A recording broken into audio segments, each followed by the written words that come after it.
Welcome to the Traveling Professors. I'm Professor Bob. And I'm Professor Sherry. And together, we are the Traveling Professors. Today's show, which is number 54, part 2 of the 2 parts on Samos, Sherry and I are going to give you a little tour of the Samos archaeological site of the Heraion, the great temple of Hera. And then we will head back to Athens. Now remember, we were supposed to go to Athens and then take a ferry to Patmos. Well, sometimes when you travel, things don't go according to plan. Well, the day we were supposed to leave from Kusadasi, we got up and looked out our window, and there is a nice cruise ship, which of course wasn't there the day before. So we are going to walk down to the port to get onto our ship, which is the same one that we took coming over. Whenever Sherry and I go on a vacation, we give the grandchildren a travel book of pictures and places where we're going to go and all kinds of stuff. So anytime we're on a ship, this is what we use. A Fisher-Price ship with Nani, Sherry, and I'm Bob to the kids. And so you see it has the Greek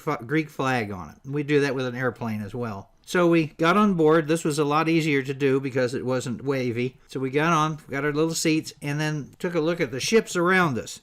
This interesting masted ship next to the cruise ship. We've seen several of them in the Mediterranean over the years of travel. And we have a naval port for the Turkish Navy, so one of their ships was in harbor. So we begin to leave. There's our fortification that protects the harbor. We get close to it. Don't worry, we'll go back and see that again when I pick up the pictures of Kusadasi. And then as we leave, we turn around to take a picture one more time of the 2 ships in the harbor. So then it's our hour and a half or 2-hour trip across to Samos. So we come by a couple of little islands, take a nice shot, nice view of them, and then we ultimately end up returning back into the harbor at Samos. And there's the little building where the customs is located. And then we saw this Hellenic Seas ferry. That was not supposed to be there. Now, we are in Greece at this particular time during the final part of the battle between the Greek government and the European Union over guaranteed loans to prop up the government. When we were there in 2012, we happened to arrive on the day before the 3rd parliamentary election of that year, trying to get a group of people to run the parliament and try and deal with the restrictions that the EU was putting on Greece. By this time, the Greeks had implemented everything except one point. They refused to cut the pensions for people. That was going to have to happen, or the Europeans were not going to give them their last bit of money. There have been strikes before. This one will turn out to be a doozy. Sherry and I knew that they were planning on a 24-hour strike before the vote. But with the ship sitting here, that meant that the vote was delayed, and so they weren't going to do anything until they voted, which is ominous for us when we get back to Athens. So we go into the customs area there in Samos, and then we go to the little town square and sit in a restaurant while we wait for our time to go and get a taxi to go to the airport. Sherry and I decided to go early to the airport and take an opportunity to see the Heraion, the Temple of Hera. So we walked down the street to the taxi stand, talked to the taxi cab drivers, and they said, no problem, however long you want to stay, we'll just add a little extra to the bill. The idea with association with Hera and Samos is pretty simple. The core myth at the heart of the cult of Hera on Samos is that of her birth. According to the local tradition, the goddess was born under a Lygos tree, the chaste tree. At the annual Samian festival called the Toneia, the binding,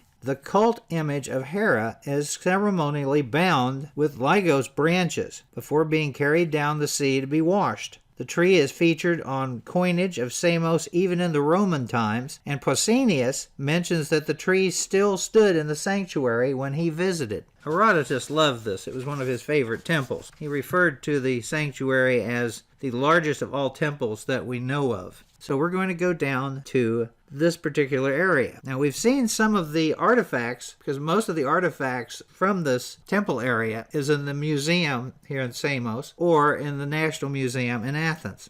Now, this site is incredibly old. The belief is that the first temple on the island was constructed around the 8th century BCE. And you will have a temple worship on this site all the way to 391 AD when the Emperor Theodosius forbade pagan worship. Now, there was the little Christian church that was put on the site about the 5th century, but the site after it's during the Byzantine era that this was used for quarry construction, so they removed a lot of the stones. But this map, you can see they've got everything named here. There are actually 3 temples that were constructed on the site.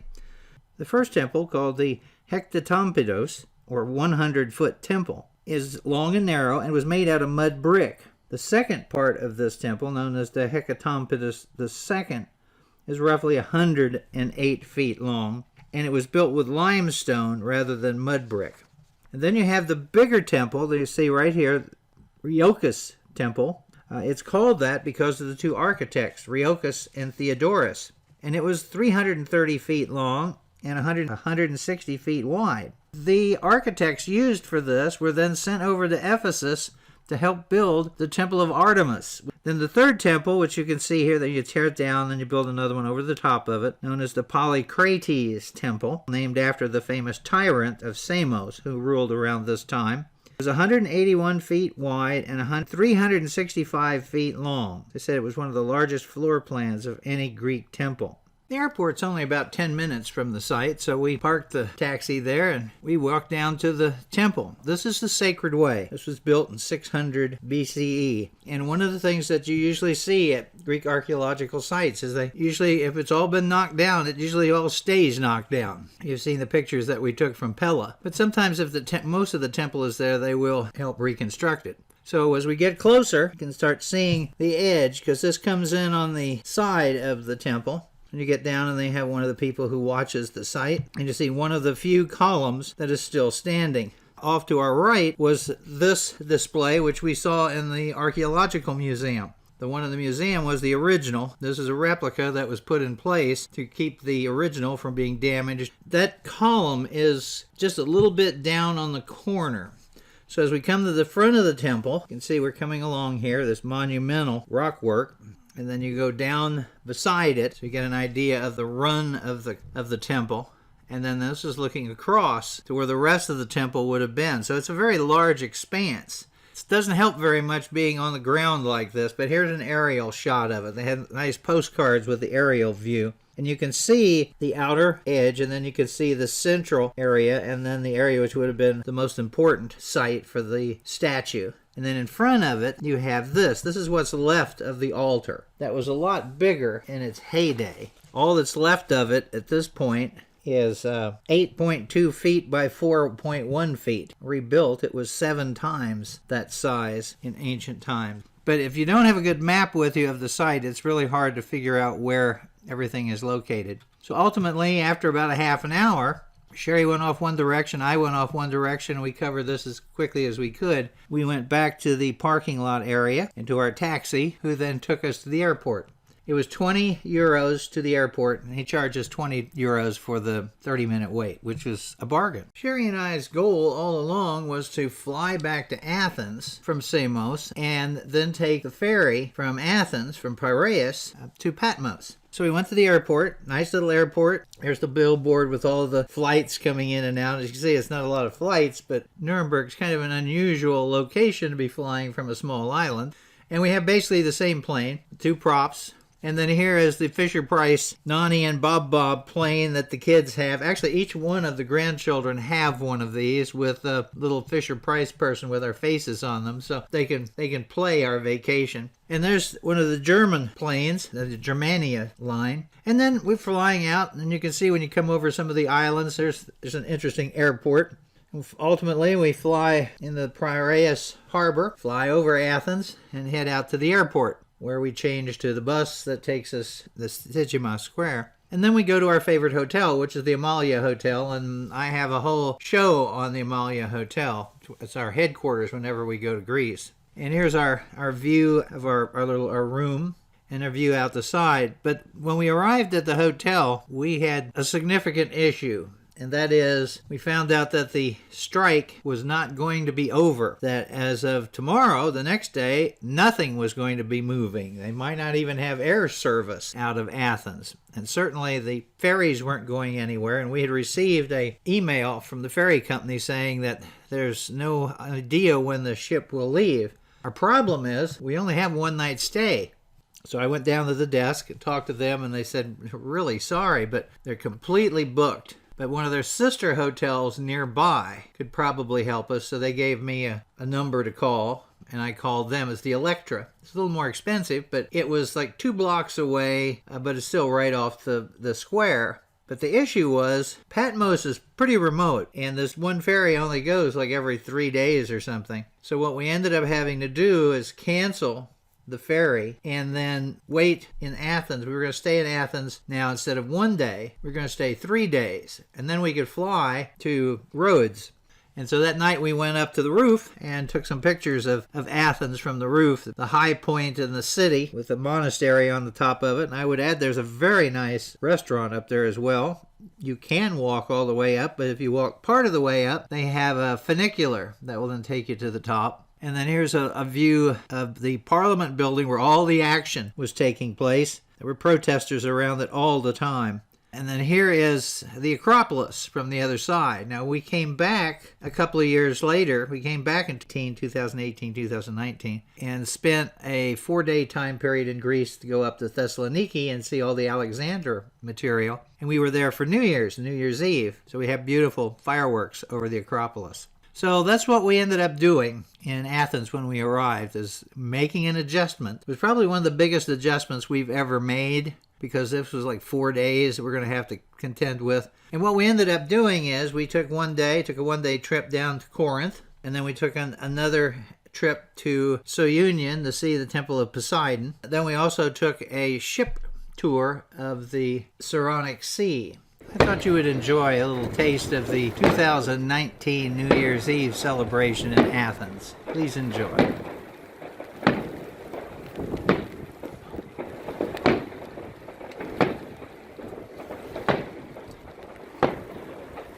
Protesting in marches and shouting at the parliament for a very long time, trying to keep them from cutting the pensions. And the pensions were important because they'd cut so much other 2012, 2014, and so forth, that a lot of people's families were actually living with their elderly parents because they had money. And students were living with their grandparents because a lot of them were no longer in school. It was a terrible financial catastrophe that Greece was going through, and the people were just, doing all they could to make a living. And this was like the last straw. It did finally pass. They did finally cut it, but it was by 2 votes, and the people were not very happy about it. But they said, they've got EU hanging over them. They want their money. So those were some of the protesters that we saw. So during our hiatus in Athens, this is the hotel that we stayed at. It's about a block off of the Stygimus Square, and on the street you just head right down the Mostraki where the shopping area is.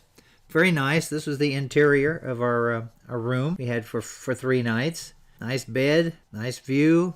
There's our bathroom. And one of the things that we got to do was we got to eat at our favorite restaurant. This picture you see here is our favorite restaurant. It's right by the Acropolis, down below it. And it's the restaurant where I proposed to Sherry. And the gentleman in the picture, Chris, when we were there in 2012 and I proposed, he was one of the waiters who waited on our table. And when we went back a couple of years later, 2014, we stopped and ate and recognized him. And you can't miss the redhead. And he recognized us. And so we talked, and he's no longer a waiter. He's kind of the head guy now. So we came by and ate every night at the restaurant. Sherry and I hope you enjoyed the tour. Please come by our YouTube channel at Bob Packett. And please subscribe and leave some comments. Thank you very much. I've been doing podcasting on history for over 15 years. I've got over 4,000 shows, and I've done CDs, which of course can be sent out as USBs. So if you would really like to get more on history for free, then come by my website, as you see here, historyaccordingtobob.com, and see what's there. So thank you very much again.